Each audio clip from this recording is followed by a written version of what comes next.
was thinking, okay, well, how do we usually use the word hope in a sentence? We'll say something like, man, I hope they don't give me a ticket if I park here. And that's using a more like negative way. You know that something's in the way and you're not sure if it's gonna go your way or not. And it's like, man, it don't look good. But man, I hope they don't give me this ticket, but I'm gonna go here and I'm gonna pay this meter though. Another way that I noticed that we'll say this, we'll use the word hope, is that I am hopeful that ... I am hopeful that I will get the job. Amen. I am hopeful that I'll have a running car. I am hopeful that, my children are going to be blessed, they're going to do well.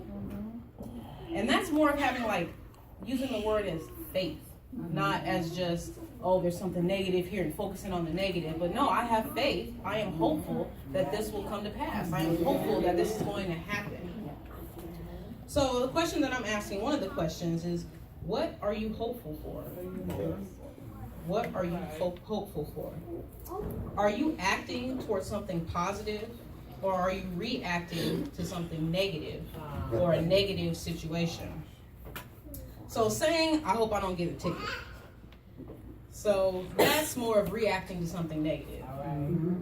To kind of give you a personal story, a few years ago, me and Philip, we worked at NYSP, a youth sports program.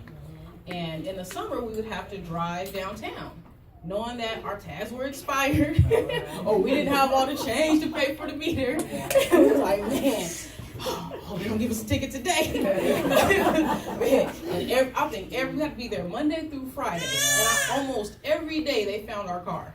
No matter where we parked, every single day they found our car. So instead of saying, man, I hope they don't give me a ticket today, a better way to do that is like, okay, God, I may not be able to afford it right now, but you know what? I'm gonna pay to get my tax. All right. And I'm gonna trust you, and I'm gonna have faith and hope that I'm gonna be able to afford this, and that everything in the end is gonna be paid off. Yes. Another question that I have is, so that was, are you acting towards something positive or reacting to something negative? Another question that I have is, why are you hopeful? Are you hopeful because everything is going right? Someone told you at your job that you're about to get promoted. You can see the path clearly. You see what's lined up. Okay, I got this lined up, or this is happening, this is happening. They said they're gonna give me this, and they said they're gonna give me that. That's all tangible things. But did God reveal something to you to where that you're hopeful for something and your faith has to kick in? You don't see everything that's about to happen, but you know that He told you it's gonna happen. And so that's when you're hopeful for something. You're hopeful about something, even though you don't see it. It's your faith. I'm going to read some of James chapter 2, verses 14 through 26. This is the NIV version. What good is it, my brothers and sisters, if someone claims to have faith but has no deeds? Such faith save them? Verse 17. In the same way, faith by itself, if it is not accompanied by action, is dead. Verse 18. But someone will say, you have faith. Well, I have deeds. Show me your faith without deeds, and I will show you my faith by my deeds. Verse 19. You will believe that there is one God. Good. Even the demons believe that and shudder. Verse 24. You see that a person is considered righteous by what they do and not by faith alone. Last verse, verse 26.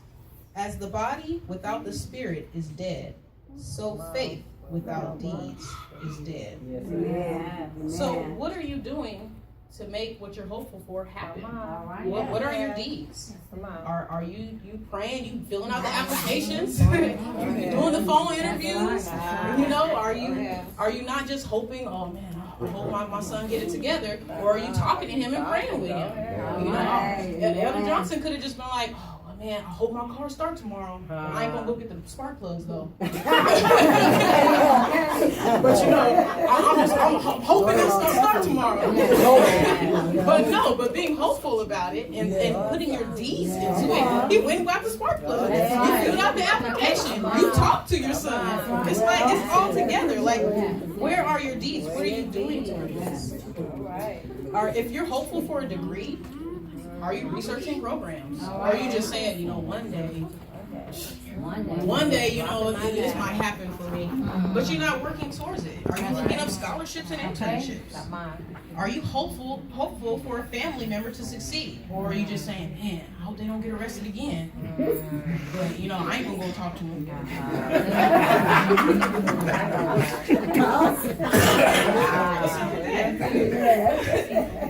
For example, when we had one of our family members just kind of going through things and people was like, man, they really need help. This is going on and that's going on, this is going on. And my husband, Philip, he took it amongst himself to just go ahead and be like, you know what, we have a family meeting. Look, this is what we see. We're all concerned about it. How can we support and help you? So it's like, even if you feel like it's a distant family member or second, third cousin, or you hear what's going on, you don't just hope that they don't end up in jail. Don't just hope they don't end up pregnant again. Don't just hope, you know what I'm saying? Like, actually go and do something. Have some deeds to go with your faith. In Galatians 6:1, brothers and sisters, if someone is caught in a sin, you who live by the Spirit should restore that person gently. But watch yourselves, or you also may be tempted. So if you know it's out of your comfort zone, or not even just a comfort zone, sometimes God will make you do things that's not in your comfort zone. But if it's something that you don't have the expertise in, like maybe you shouldn't be giving them marriage counseling. Then why don't you just talk to the person and be like, you know what, I may not be able to help with all your problems, but this right here helped me. That's what you can do. Don't get caught up in something like, well, you told me to do this, and you told me to do that, and that was about it. No. And don't get caught up in something where you coming down too. Why, man, you got me into this. You got me in. Why did I even go there with you? And it's like, why did you allow yourself to be put in that situation? That's right.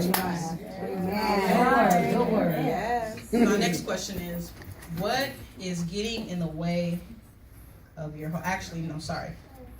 How do you show that your hope or faith is in the Lord?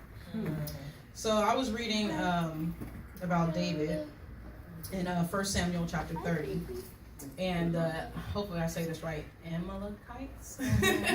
They had burned the whole city, and while they were gone, and they had took all their women and children, and everybody screamed out. Everybody, even David, was like, "Oh no, we don't have all time. Like, what's going on? Oh my God!" And but David didn't lose hope. Everybody else was like, I'm coming after you. You are the reason, David. It's your fault. And David was like, okay, what can I do? What can I do? So he went to a priest. And he said, okay, tell me what the Lord is saying. What should I do about this? What should I do? He sought guidance from the Lord. So if you're like stuck in something, like show that you have faith in the Lord. Don't just go, to your old ways or your old habits. Like it's not working, so I'm just gonna go back. But it's like, no, show that you're hopeful for something. You're having faith in what the Lord can do for you. And seek Him in making wise decisions.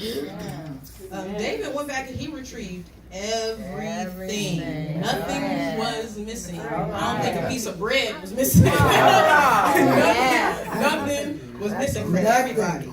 And then some of the guys, I think about, there were 600 of them, and 200 of them had to stay back. They were too tired. They had already been fighting. They're like, we can't go any farther. So 400 of them went with David to go fight them and get everything back. And so the 400 was like, well, we're not giving the 200 back their stuff because they didn't fight. And David was like, no, we ain't about to be doing that. We actually about to make this a law. You're like, them who stayed back, they had their role, and we who went and fight, they had their role. We're not going to steal from them like the others stole from us. Like, we're not about to be doing that. So sometimes when you kind of like trying to help people, other people will be like, why are you doing that? Why are you helping them? Right. You know, kind of be jealous a little bit, but it's like, don't let that stop you from doing what's right because of what other people are saying or what other people are doing. So another question, so that was, how do you show that your hope or faith is in the Lord? The next question is, what is getting in the way of your hope? Is something stopping your hope? What is getting in the way? So I'm going to read from Matthew chapter 5, verses 23 through 26. Therefore, if you are offering your gift at the altar and there remember that your brother or sister has something against you, leave your gift there in front of the altar. First go and be reconciled to them, then come and offer your gift. Verse 25, settle matters quickly with your adversary who is taking you to court. Do it while you are still together on the way, or your adversary may hand you over to the judge, and the judge may hand you over to the officer, and you may be thrown into prison. Truly, I tell you, you will not get out until you have paid the last penny. Amen. So it's like, how are you going to say, Lord, I'm hopeful that you're going to do this for me, and then you done offended somebody along the way, and you trying to say, well, I'm making these sacrifices, and I'm doing all this, doing all that. Well, okay, leave all those sacrifices at the altar. Go and be reconciled. Go and apologize. Go and figure it out. What really stuck with me with this scripture was reconcile, do it while you are still together on the way, or they may hand you over to the judge. So you know you got them parking tickets. You know that you could have been making payments on those parking tickets way before they took it to the judge. Way before they started garnishing your checks. Please believe they will get every single penny. Yes. They will take care of it. You're talking about, Lord, I want the $1 million house, but your credit's bad. Come on. Okay. You need to pay what you owe. Pay that debt. Pay that debt. Amen. So, and then also, I'm going to read Matthew chapter 18, verses 15 through 17. Verse 15. If your brother wrongs you, go and show him his fault between you and him privately. If he listens to you, you have won back your brother. But if he does not listen, take along with you one or two others, so that every word may be confirmed and upheld by the testimony of 2 or 3 witnesses. If he pays no attention to them, tell it to the church. And if he refuses to listen, even to the church, let him be to you as a pagan and a tax collector. So those 2 scriptures together, reading about being reconciled to someone you have offended, and then also making sure you take it upon yourself if you've offended somebody. Like, make sure you go to them and you say, you know, what's going on? You know, have I done anything to you? What have I done? I'm the first one. I always tell Phil, if I done something, can you just tell me? I can't play again. I can't figure it out. I'm tired. Like, I don't know what is wrong. Just tell me and we'll fix it. Like I'm so focused on, okay, what can we do to make it better? Okay, yes, that doesn't mean that we ignore what happened.